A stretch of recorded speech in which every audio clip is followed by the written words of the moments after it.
Like I said, on your legislative priorities, we come back full circle. So now we're on the topic of health care. What is your position on the Affordable Care Act? And this is an interesting one for you as an attorney. Did the Supreme Court rule properly in its review of this law? The Affordable Health Care Act is a train wreck.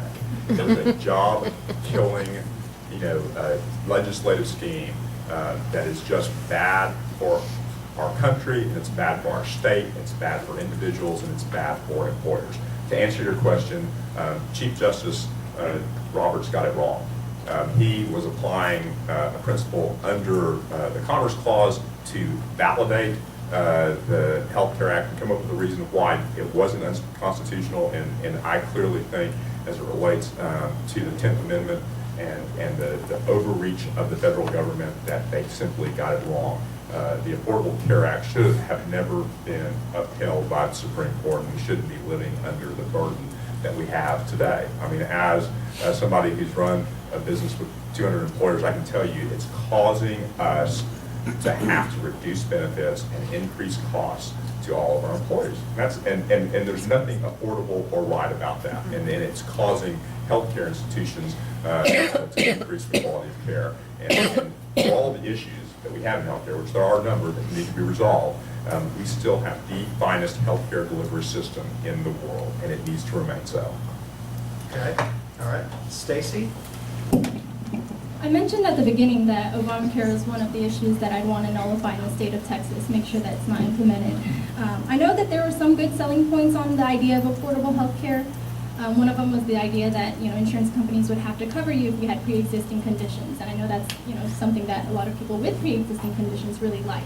But the problem with the Affordable Health Care Act was that exactly it's not affordable, and a lot of employers that have a lot of employees, they have to either cut their hours so that they wouldn't have to provide for that, or basically find other ways around it. What I really want to do is I want to get government out of healthcare. I don't think, for me, the Health Care Act was basically a bailout for the healthcare insurance industry, requiring everybody by law to have to purchase something whether you wanted to purchase it or not. So really, I think healthcare should be between, a doctor and the patient and the patient's family. I don't think anybody else should be involved. I don't think we need to go poking our noses into, whatever else somebody else is doing and what your health issue is, and whether it's something that, I need to be, as somebody in government, needs to be, informed about. It's something that's personal between a doctor and their patient. That's who it should be. They should have that confidentiality. So for me, get government out of healthcare. The Affordable Care Act is another example of the federal government hurting people. 5 million people have lost their insurance. For those that are paying the premiums, your premiums have gone up.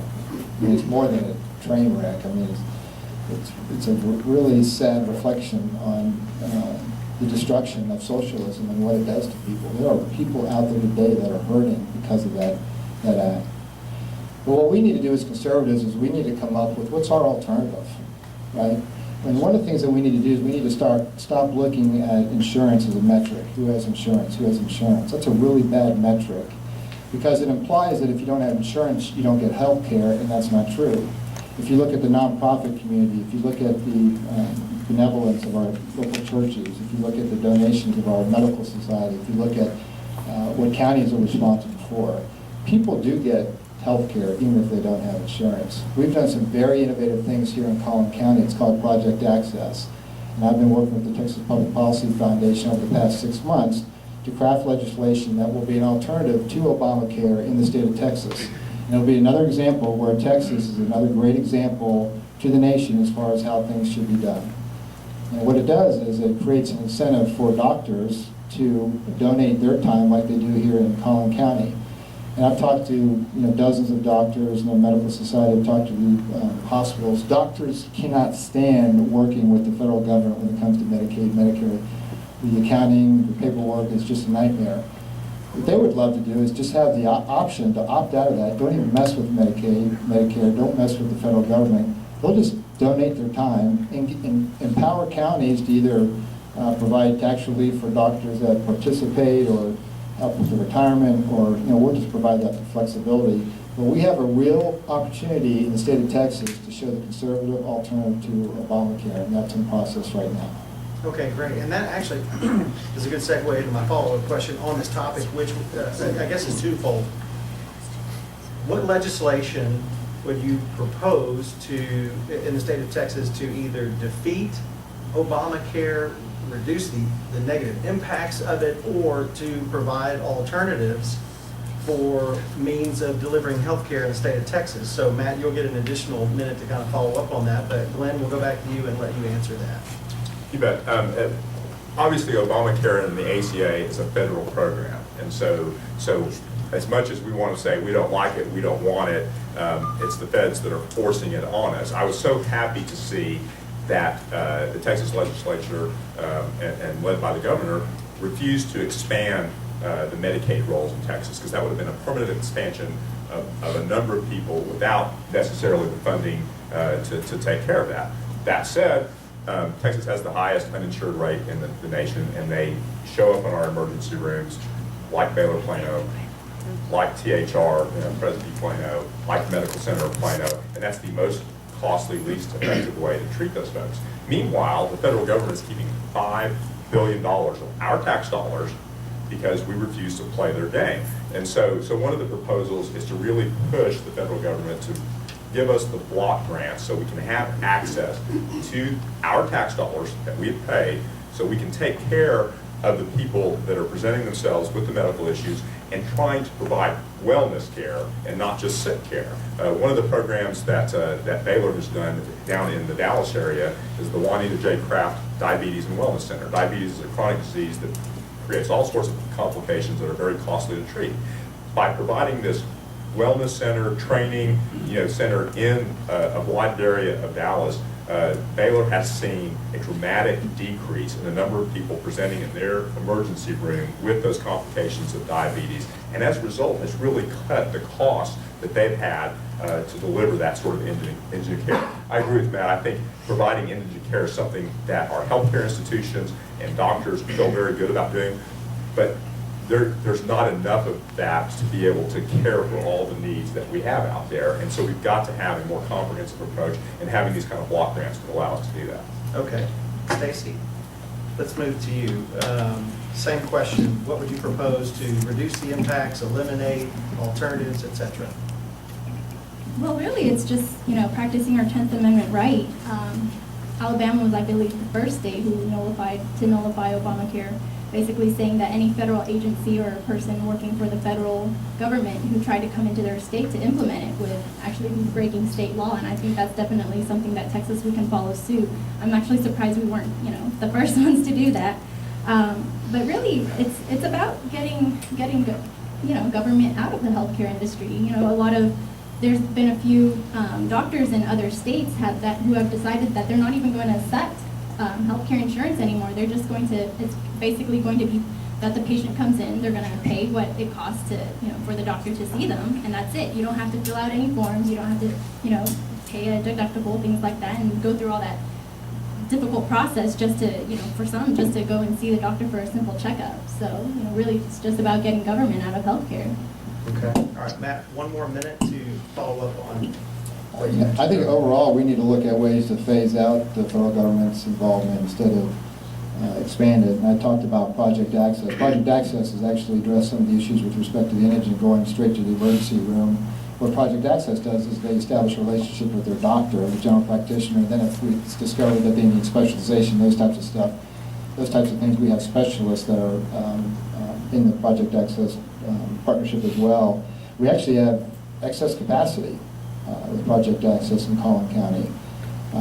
So I think it does tackle the indigent health care need in Collin County. Now, not every county in the state of Texas is like Collin.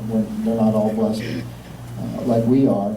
That's why I want to empower county commissioners' courts the power to provide incentives to doctors. So like if you look at the border counties and some of the other poorer counties, that there's an economic incentive for these doctors. But I got to tell you, quite frankly, I'm not sure they would need that. I think just they want to give back to the community and give, return to the community and help those that are in need. I think that's why they're doctors to begin with. Okay. So on the topic of Obamacare, we've talked a lot about getting the federal government out of things, correct? So Which leads me to our next topic, which is federal power and states' rights. In your opinion, is the federal government operating constitutionally? If not, how would you propose to protect the citizens of Texas from federal abuses? Things like executive orders and bureaucracies and judicial fiat, etc. So, Stacy, you're the first one to get to beat that drum again. Tell us about how we get these guys out of our hair. Well, for one, we need to start standing up. I think a lot of the reasons that the federal government has, really overreached their powers and have really usurped a lot of it is because, at the state level, we're allowing them to do that. And we've almost become complacent, and it's become very normal for, the federal government to do something. And we sit here and say, oh, actually constitutionally, you're not allowed to do that. But other than kind of maybe, tweeting about it, arguing on Facebook with other people, or, writing in our blog that, only our friends and family see, we actually need to mobilize physically to, write the senators who are down there, write the congressmen who are down there, who are voting on things like that and taking away your rights, and who are, breaking their oath to the oath that they took to protect the Constitution. They're not hearing from us enough, and they're thinking, well, I've been here long enough, you're gonna vote for me, to re-elect me to come back here, and, it really doesn't matter what us as the people in the state say or do anymore. So really, we need to get louder, and, we need to start having people run against them, for if they're doing something wrong, they're voting wrong, you need to let them know about it. But really, there's a lot of things that at the state level, we really need to stand up against the federal level, and, for one, start nullifying things that, they're trying to implement at the state level that they're not allowed to do. We can do that, and we should, so. Okay, this time, Matt. This is a huge concern. We have a president that's taking unilateral action, which is just amazing. Just unilaterally making changes to the Obamacare law and bypassing Congress, a clear violation of the balance of powers that's established in our Congress. And that's a concern. What a state can do is we can do things to protect our citizens from the violations of privacy that have occurred. I mean, it is amazing if you think about the invasion of privacy, how the IRS has been used to target conservatives. I mean, in the United States, the actions of the NSA. So we can pass legislation here locally to protect citizens if you have federal employees that are using the power of the federal government. But those employees have to reside in the state of Texas for those to apply. This is something that is beyond legislation. It's really going to take the citizens of the United States to see the failures of Obamacare, to see the failures of the welfare state, to see how the federal government is intruding in our lives and actually taking away our rights and invading our privacy. There's not a legislative answer to this. It's us, and it's in the confines of the U.S. Constitution. And the U.S. Constitution does have provisions to address these types of matters. Glenn? I think the overreaching by the federal government is just, awful, and it must stop. Obama has recently said, I've got a pen.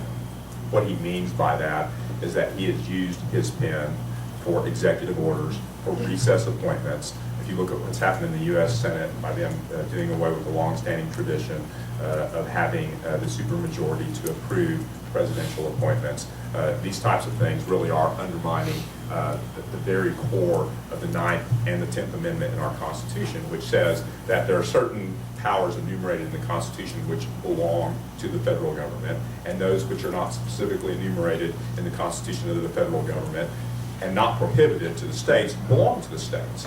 And so when the government does stuff like overreaches, relies on the Commerce Clause, pushes Obamacare to us, it erodes that very constitutional structure that our founding fathers put in place and has worked so well for us for the last 237 years. When I had my comments earlier about Ben Franklin, he asked, what kind of government are you giving us? The Republic, if you can keep it. This is the if you can keep it part, and it really is up to we, the people, to make sure that our elected officials in Washington are hearing from us to uphold those tenets of the Constitution that have been so important in giving us the life and the liberty and the property that we enjoy under our Constitution. If the federal government's not doing their job, then we must, as a state, stand up. And thank goodness for people like Attorney General Abbott, who regularly makes it his job to sue the government to stop that kind of overreaching thing when it is happening on such a regular basis. Okay, and I have a follow-up question that, in terms of order, Stacy, I'm going to go back to you first, but this is one that I think you already agree with, but I'm still going to give you the minute, because I want to hear from these other two guys, and that is specifically about the topic of state nullification or state interposition. Is it a valid legal construct as a remedy for states to counteract federal abuses of power and unconstitutional actions? Yes. It's just one answer, one word answer. But I actually did also want to mention, even sometimes at the state level, we can get it wrong. So, it's not always just at the state level that you can nullify. A lot of people have probably been called to jury duty before, and that's actually somewhere where you can practice nullification as well. If there's a state law that's unjust, or a state law that, really shouldn't be a law, you as a jury can practice jury nullification. So, keep that in mind. Okay, let's see. Matt? Nullification sounds great. The problem is when it carries through as a process, we end up losing. So it sounds good. There's several issues with nullification. I think what we're talking about here is how do we address the overreach of the federal government? And again, nullification is one idea, but as it plays out, we tend not to achieve what we're looking for. I've been waiting 3 decades for the Republican Party to do what it says it's going to be doing as far as controlling spending, our debt, and it just hasn't done it. And so, sending letters to senators or congressmen or calling them and all that type of thing, that's not going to do it. We really need for our nation to stand up and rise, and within the confines of our Constitution, make changes that way. That's why there's people that are looking at a convention of the states and actually make amendments to the Constitution that way. I think we as conservatives need to start looking outside the confines of the Republicans that are in Washington, the Democrats that are in Washington, and really look to the Constitution as far as these changes. We've all been talking about this for the past 3 decades, and we're not there. We keep sending people into Washington. It says a conservative, they get to Washington, and they bail on us after a couple of years. So it really needs, within the confines of the Constitution, a better way to address this other than legislation. Okay, all right. Glenn, your thoughts on nullification? And I'll agree with Matt that I think in concept nullification sounds good. In practice, I think it's much more problematic. And first and foremost, we are Americans of the United States of America, and we need to make sure we maintain that. We need to operate under the rule of law, and while it's not perfect, and our court systems certainly have their problems, using sort of the lawsuits and the tactics that our Attorney General has used here in Texas to try to combat this overreaching, I think is the proper way to address those issues, and continuing to hold our elected officials in Washington accountable to make sure that they're making the kind of decisions that are consistent with our Constitution. Okay. Just a quick one. Okay, yeah, I've also had another comment, so I'll let you make one. Go ahead. I do just want to, a lot of things in concept sound great and in practice are very difficult, which, completely understand a lot of its, theories as well. But I did want to mention, in terms of nullification, the problem is a lot of people, too many people think that way.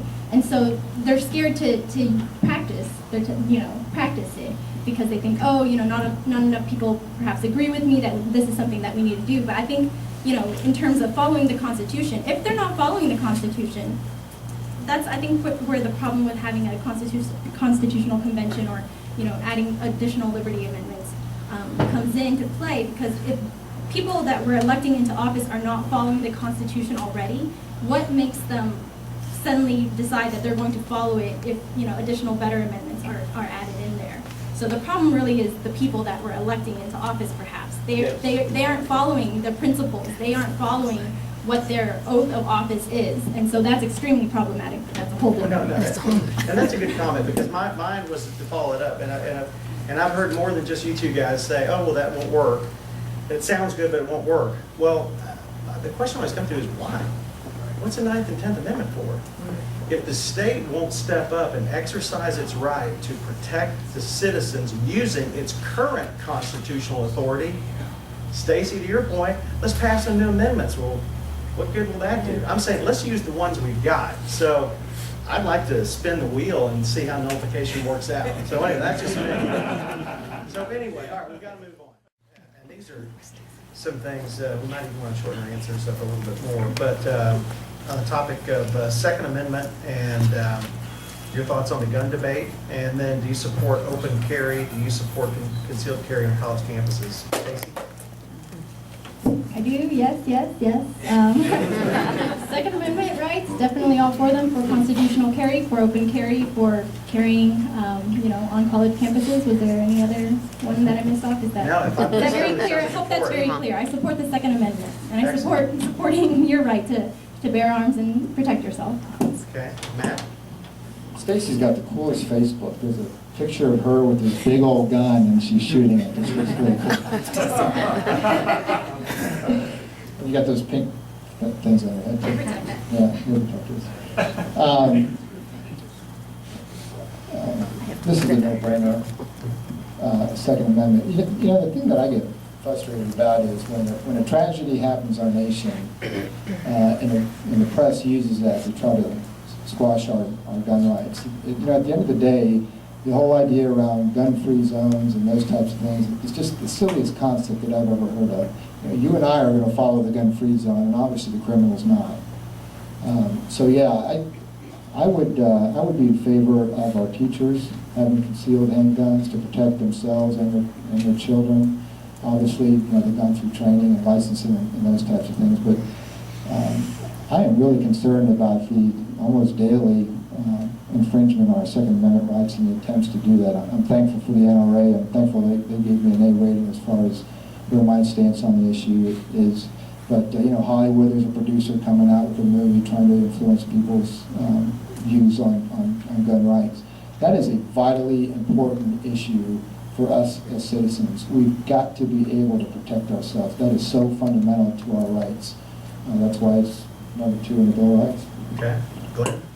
Absolutely. I believe the Second Amendment is something that's just a fundamental right to our freedom and our liberty. My dad's sitting right over here, and he has guns that were given to him by his dad, that were given to him by his dad, and so that's such a vital part of our family tradition and our country. And so the Second Amendment must absolutely be supported. Also, on a sort of family matter, our daughter Abby is a freshman at Baylor, and she was in a rhetoric class last semester and was asked to write a rebuttal to a New York Times editorial piece. And so she was asking me about ideas that she's had over time. I was like, well, why don't you look at all the editorials that are likely to come up in connection with the tragedy that was around the second Sandy Hook shootings. And sure enough, there's a lot of anti-gun editorials there. And she correctly pointed out in her rebuttal piece that it's not gun control that will prevent those tragedies, it's providing proper mental health and other issues that will prevent those tragedies. I think it's such a mistake and such an infringement on our rights when the government tries to take tragedy like Sandy Hook and use it to infringe on our rights to carry and bear arms. Okay. Can I do a quick follow-up? Okay. I almost feel like I didn't talk enough about gun rights. I did just want to make the comment that I believe that gun control is hitting your target.